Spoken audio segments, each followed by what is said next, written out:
Goodness. Okay, well, today we get to talk about some amazing foundational things. Foundation. That's the rock. Yes. Build your stuff on a solid foundation, guys, not the sand.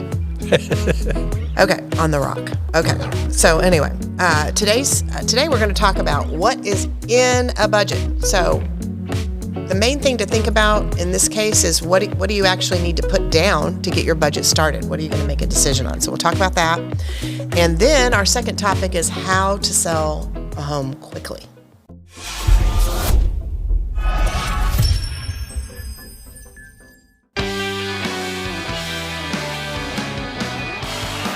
Welcome to the Power of Prosperity, where we are keeping it real and offering value to our community through financial wisdom and real estate education. I'm Tanya Carlson. And I'm Richard Cato. And we are your local real estate coaches.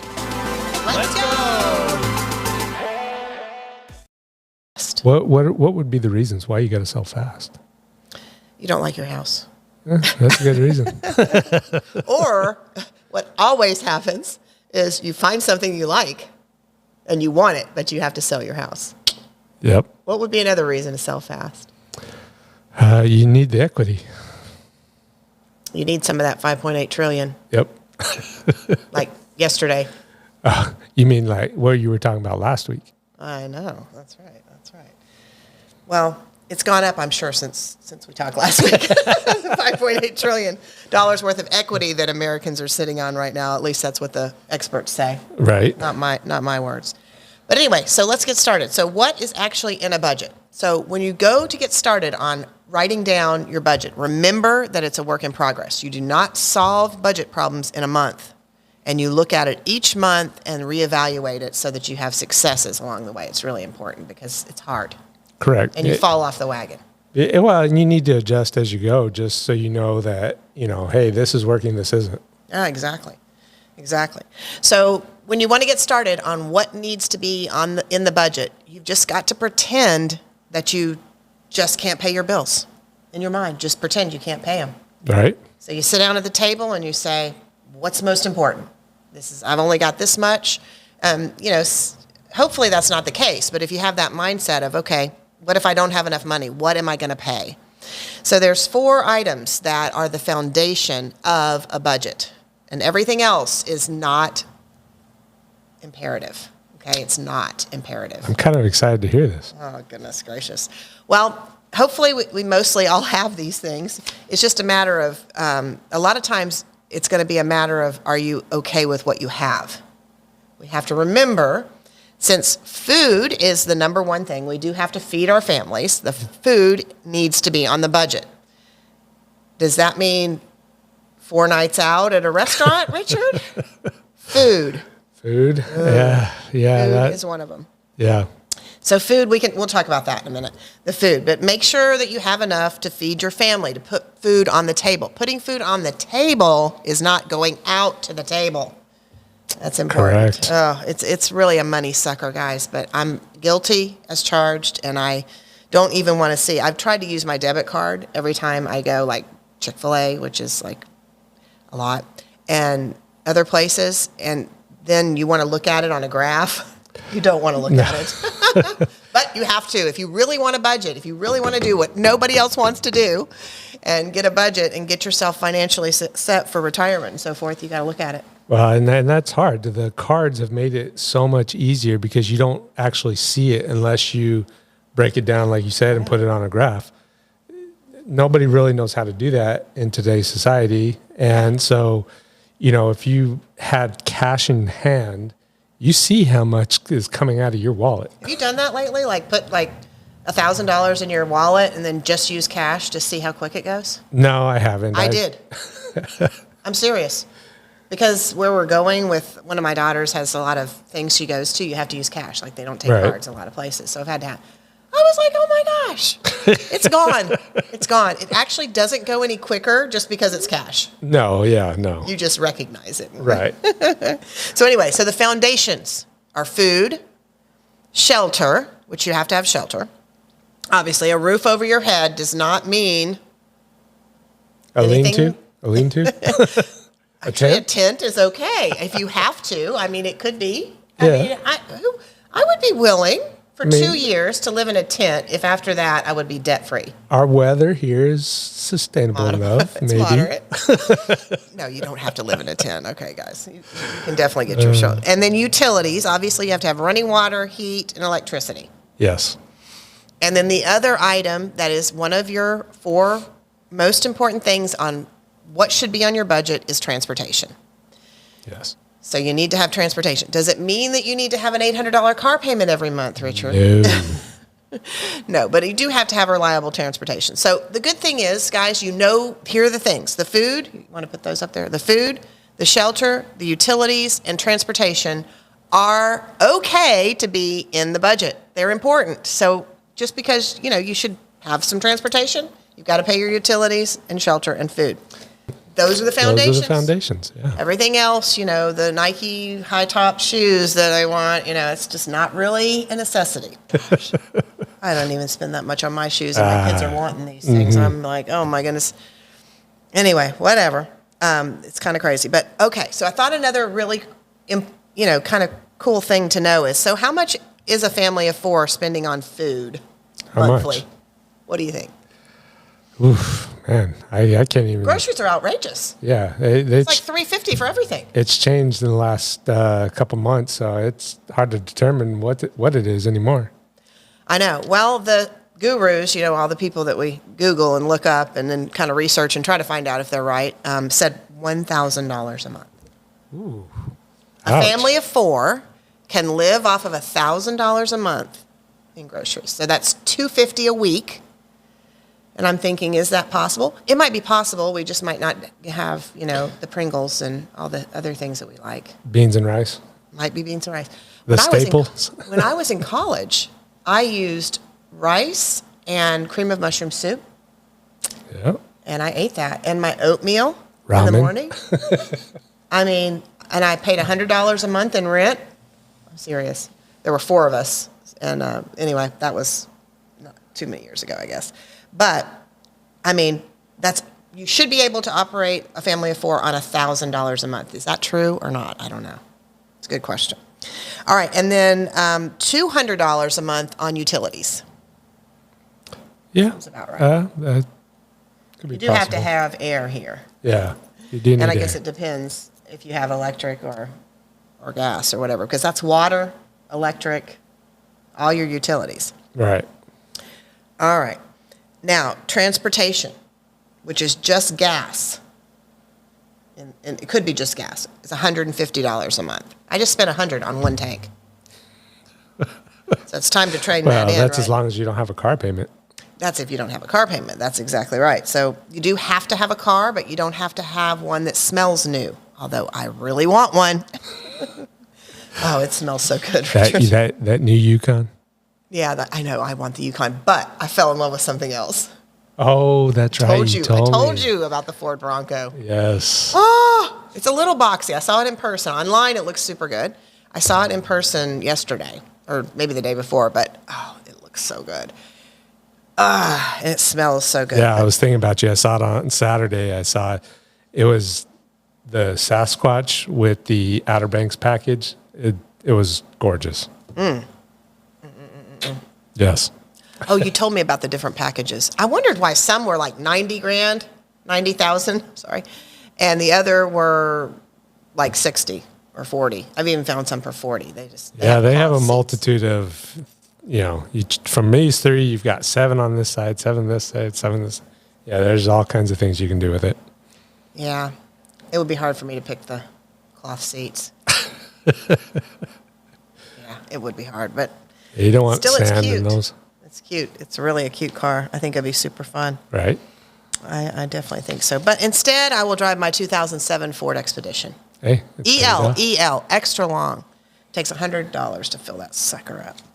Oh, I know. Okay, so we talked about food, 1,000, shelter. How much should your shelter cost be allowable, monthly?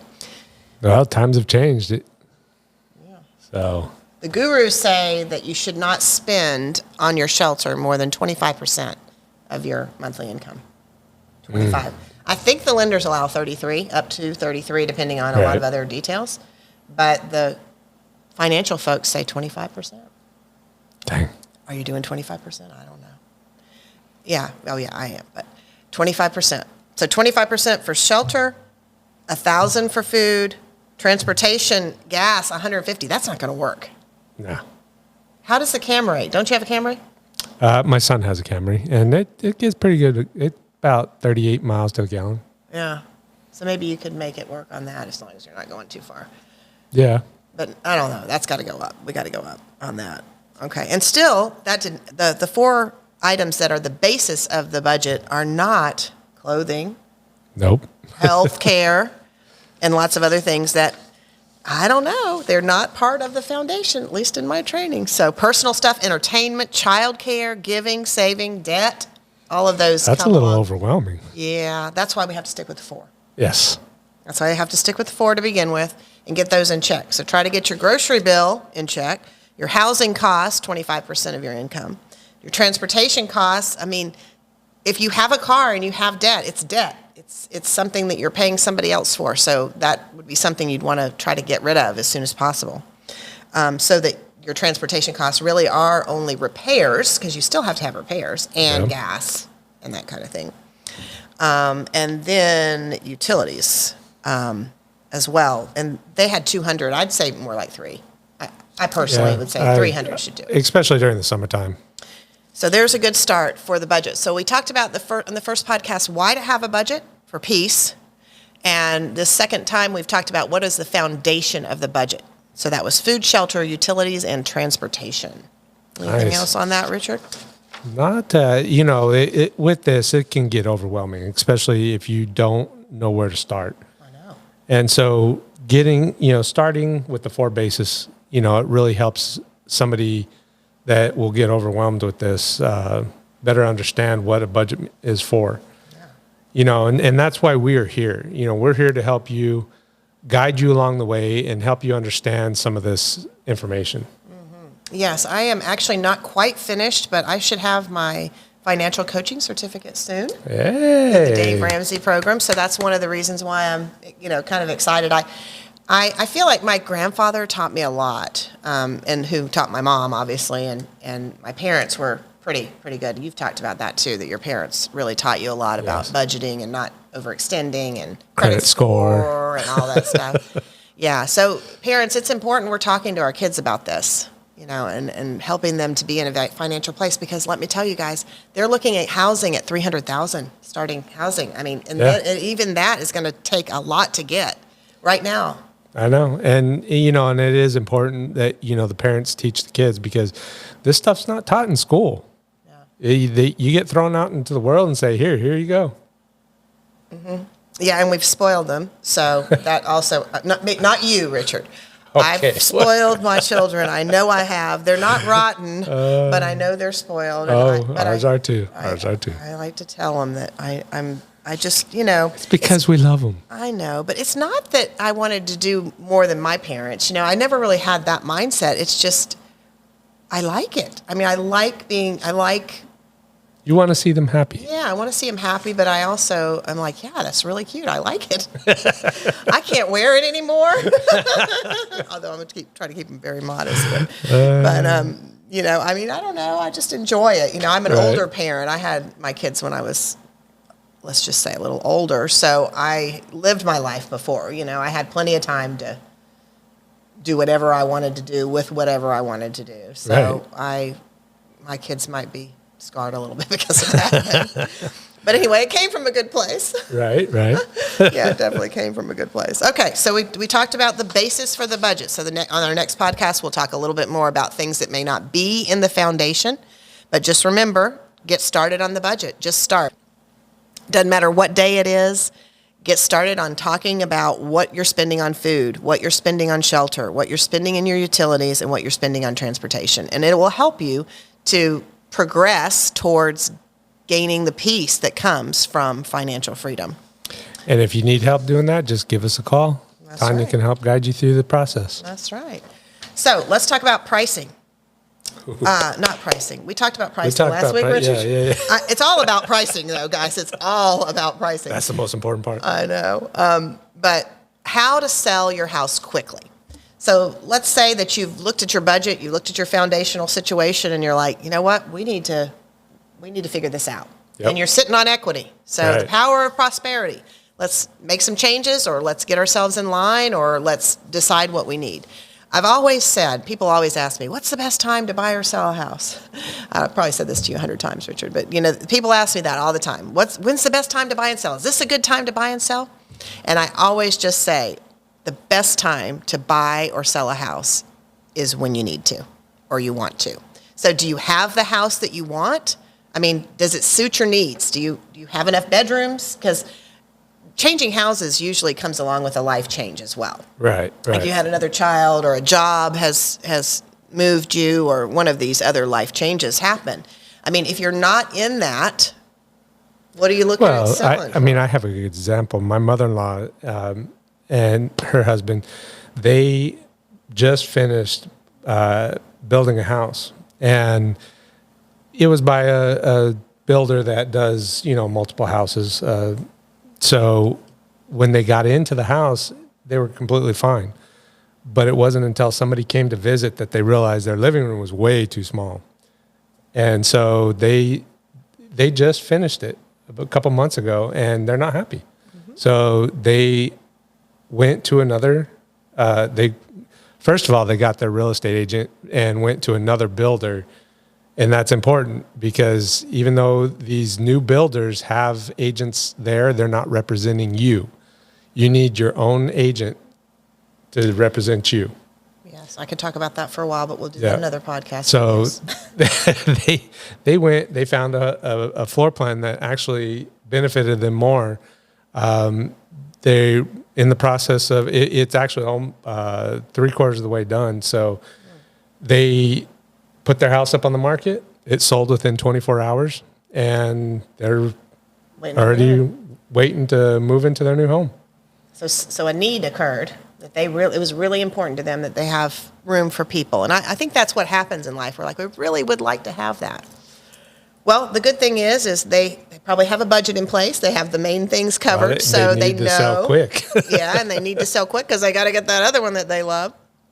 And so if those things are in line, then you're good to go. But how do you sell a house quickly is really important. So I know that you're going to think, oh my goodness, she's going to say you need to hire a realtor. But yes, I am going to say that, because I've just seen so many people call me and say, well, I've got to do this, and I've got to do that, and I've got to get this ready, and I've got to do that ready. And I always just say, don't do anything. You know I do this. Yeah. Don't do anything. You don't need to clean up for me. You don't need to do anything. Let me come over. Let me see. I actually work buyers and sellers in this local area. We both do. And we know what the buyers are looking for. Right. Some things that you think need to happen might need to happen. I'm not saying they don't need to, but they might not have to happen in order for you to sell the house. You may not need to spend that unnecessary money on something that doesn't really need to be done. Yeah, it's what do the people like, and what will they tolerate in the environment? Because good grief, 10 years ago, sellers are going to have to do a lot to get their house sold, but today they're not having to do that much. Now, granted, a beautiful kitchen and a beautiful bathroom and new floors are all wonderful, but that's not the case for everybody. And certainly any realtor in this market is not going to come in and say you need to change all of this. So that's why it's important, if you want to sell quickly, that you get somebody in there that knows what the current market, what the buyers are looking for, what they're seeing out there. I used to be able to take sellers to other houses that were on the market and say, hey, it needs to look better than this to get your house sold, right, because there's 10 of them. But that's not the case now. No, huh? You got to stop. You got to call somebody who works the market at this current time. And if you need to sell fast, you don't need to take the offer that came in the mail, although that may be the best for you. I don't want to knock everybody, okay? But you're not going to get the highest possible price on the market, right, unless you go on the market, like we've said 100 times before. But some things that you can do to help that are general, might not apply to you, but are general. Our first one, Richard, you want to talk about? Well, so the first thing you're going to see is the front of the house. So your curb appeal is going to be the most important. So, cleaning up the landscape area, pressure washing the house, the concrete, because out here we do get moisture, mold, mildew Yeah. that builds up. So, that's one of the biggest things. Another one would be the front door. Yeah. Just the front door. Yeah, it Blow may not even clean need it to up. be changed out. You just paint it. Yeah, I've seen that quite a bit. Because remember, if the house meets the price point that a buyer's looking for, if it has the bedrooms and bath that it needs, if it's located where they want it to be located, it's already in their realm of what they want. Correct. The very first thing they do when they come to the house is get out and walk up to the front door. So it's very important that that be good. And then they open the door, and the very next thing they do is smell the house. I got a whole video on that, but we won't talk about that. So many comments on the smells of houses. Every house has a smell. It's interesting, isn't it? It does. It Your does. house doesn't smell like anything, though. But anyway, okay, so the front of the house, very important. Decluttering is obvious. I mean, obviously, you got to declutter. The main thing, but the front of the house. What are you going to say? Go ahead. Huh? Were you going to say something? Oh, no, I was going to kind of go off of what you were talking about, decluttering. Oh, hold on a minute. So the front of the house, guys, the front picture of your house, the professional photographer is going to come to the house and take a picture.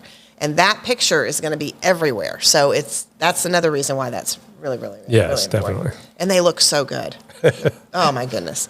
We actually do offer staging with our listings. It's minor staging, but it's really important because the stager knows what's going to show up in the pictures. Like Yes. the stuff that she puts in is very eye-catching. Obviously, we have to declutter. Let's talk about decluttering.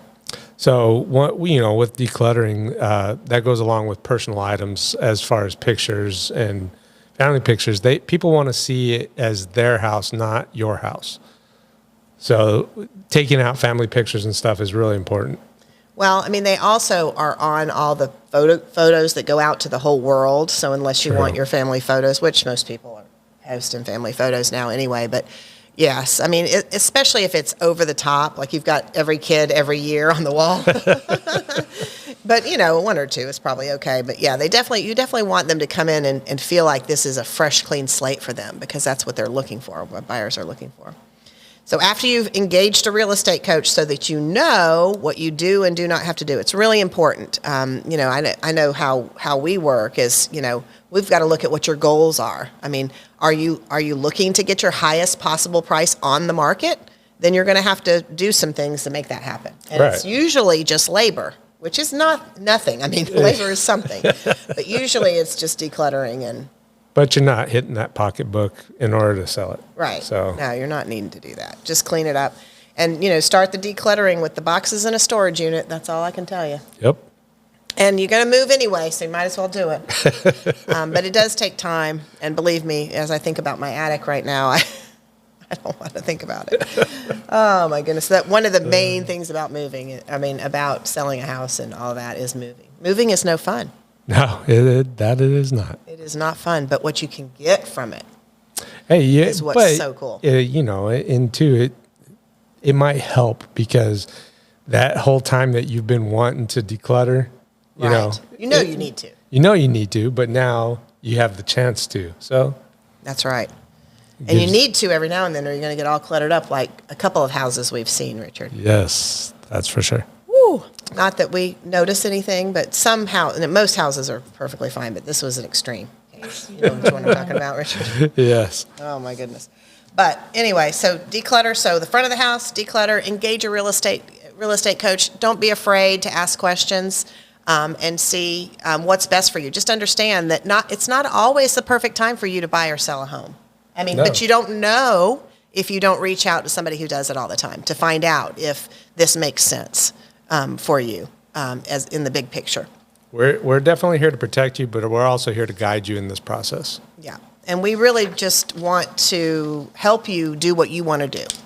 So whatever it is you want to do, let us know. You can reach out to us here, or you can give us a call. Check out our YouTube channel, Facebook page. All of our contact information is there. Like and share this video so that we can engage other local buyers and sellers and talk about all the important things they need to know.